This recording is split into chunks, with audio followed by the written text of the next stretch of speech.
Hello, this is Scotty, and I welcome you to my toy box. Great joy to everyone. Everyone be welcome. Pull up a chunk of internet space there, have a listen to. If you feel like it, throw a comment in. This is going to be a quick one because I don't want to keep everybody on the just watching me dribble on here. But I wanted to address something important to me. Because right now I'm hearing a lot of people go after all Muslims, and I mean all of them bad, all are horrible. We gotta wipe them all out. Well, you know what? They said that about the gay people too. They did. Every time a gay person stumbled, or if a murderer was gay, or if the rapist was gay, then all them gay people, we ought to get rid of them. They're all pedophiles and all that. You can't paint everybody with a broad brush. Now, if they're all part of the same organization, like NAMDA or the Muslims to kill all Christians, then you could say, yeah, that group is. All right.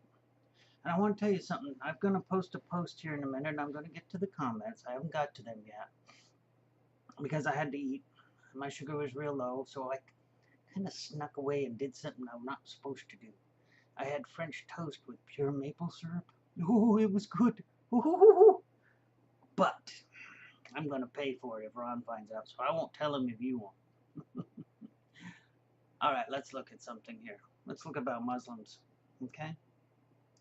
I didn't know any Muslims, and I only had one or two black acquaintances. I was come from a little cow town where we weren't very diverse, and when I went away to private school, church school, the black kids segregated themselves in the dorms.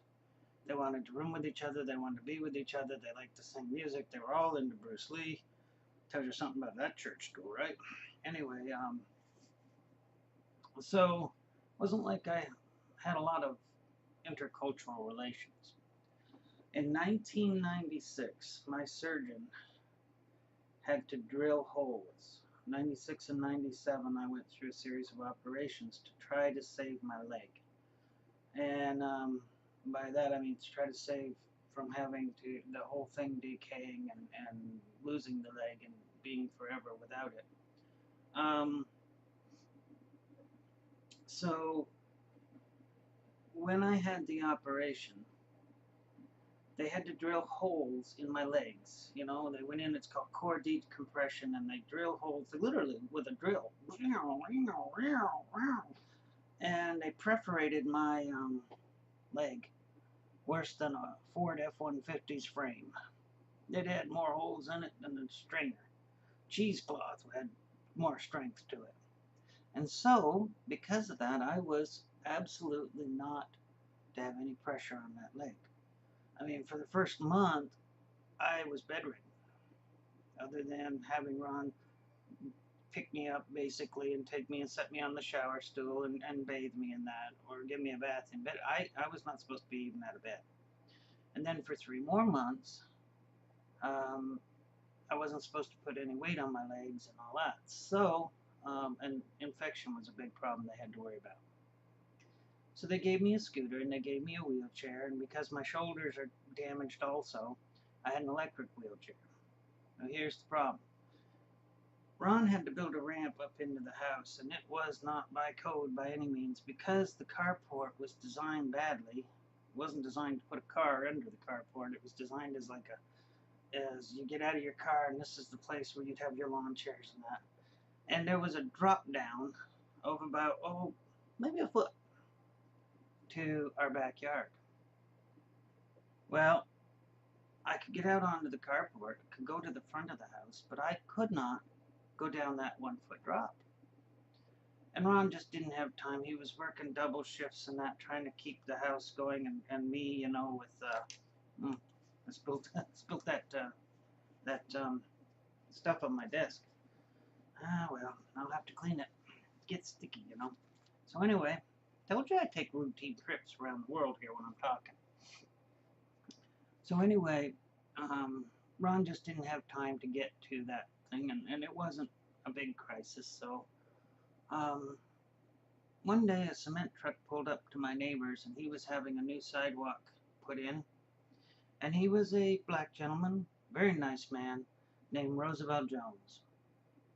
And I liked the guy. He talked all the time to us, said hi and everything, and his dog came over and sat with me. Wasn't supposed to, but she did. Big old Rottweiler climbing up into your wheelchair in your lap, Of course, my belly wasn't as big back then.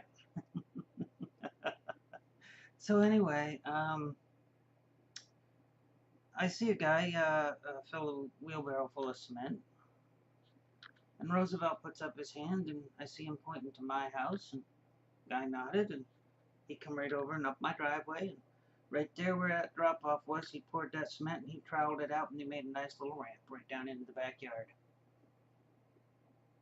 And I come out, and I went over to Roosevelt, and I said, Roosevelt, I can't pay you for that. I'm sorry. I wished you, I'm really grateful. But he says, Scotty, he says, I know you don't know a lot about me, but he says, my belief system says that if you know somebody has a need, if you know somebody is that you can help, then you have to help. You have to try to help. He says, you can't get in the backyard. You've done a lot for me. You've been a nice neighbor. He said, I don't want to ever have you think about it again, okay? Just let me do it. It's what I believe. And I thanked him in that, and when it hardened, it was great. Oh, I could get in the backyard, I could play with his dog, everything. And Roosevelt was a Muslim. You know that? He was a Muslim. Now, all around us were very rich people. I don't think he was rich. I think he was like us. We were kind of the poorer side of the block, even though we were living in a rich community. We always seem to be the poor guys living in the rich community. Anyway, but none of my Christian neighbors, who could easily have afforded to build a ramp of any kind, wood, stone, whatever, bothered to try. But this man, before he even poured his own sidewalk, had them come and build mine. So next time you want to say all Muslims are bad, think about Roosevelt Jones, who helped a crippled guy who couldn't get into his own backyard without being asked, without accepting anything for it, and when all the Christian neighbors around me ignored my need. Okay, thank you. You all be well. Scotty's out. Hugs.